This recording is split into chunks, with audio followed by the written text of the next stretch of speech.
I want us to have a think about when we became so hated and how this feeling in our communities and societies is gathering speed.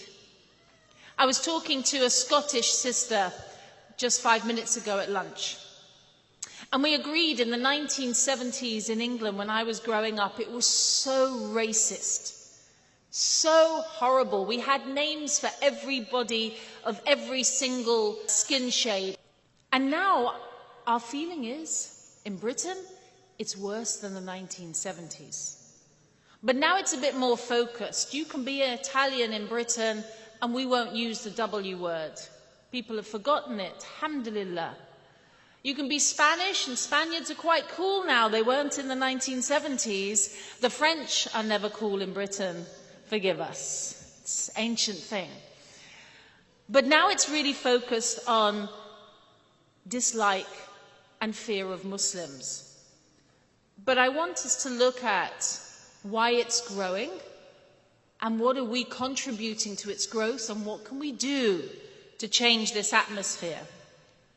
I told you this was going to be a bit of a different presentation, so I'm going to do something now and I want you to tell me what I'm doing. Okay, watch this. Okay, who knows what I'm doing? Yeah, taking my shoes off and kicking them off. Where might I do that? At a mosque. Allahu Akbar. Now that really tells us something about our behavior and manners in the holy places where we show respect to God. And as a Western Muslim, I have to tell ourselves that this is something that is hateful. And we have to be looking inwards to look outwards. And I'm not going to tell you that it's okay for your hijab to be grabbed in the street and your children to be abused because I don't put my shoes straight. But we need to straighten our house up. This kicking off of shoes, I wouldn't do it in somebody's house. Would you do that if you went into somebody's house? Would you kick your shoes off? No. Would you do it in your own house? Men, your wife would beat you. I mean, they'd be very polite and tell you off a bit.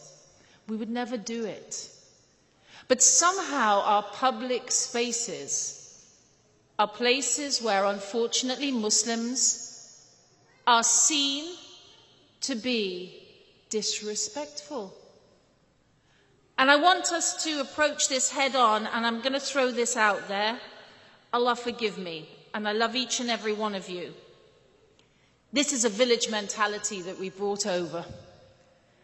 We live in Western cities where the expectation and manners are things that we've always respected traditionally. We're not talking about the thugs of today or the drunks in London that we might see. We're talking about the fact, things that I like being British about. We like to queue. It's always quite comical as an English person to go somewhere in the Middle East and kind of wait in line and everyone goes, and just sort of they're going, hello? What are you doing? Budge in, use your elbows. Pretend it's Hajj. Astaghfirullah. We like these behaviors, but we're not attracting them and we're not mimicking the Prophet ﷺ by adding to them. I'll give you an example of something that happened to me recently. I was in a place called Wilmslow Road in Manchester, and it is one of the dirtiest streets in Manchester. It's filthy, there are rats, it smells of chicken shops. And now, because of shisha bars, I'm sorry to say that what was once still a fairly pleasant place for Muslims to go out in the evening, because there was no alcohol, the shisha bars have brought all of the worst elements of mainstream society as well. I was walking along anyway one evening, just before I recently decided I'd never go there again in the evening, and I walked past a little restaurant. And there's a family, Muslim family, having their dinner.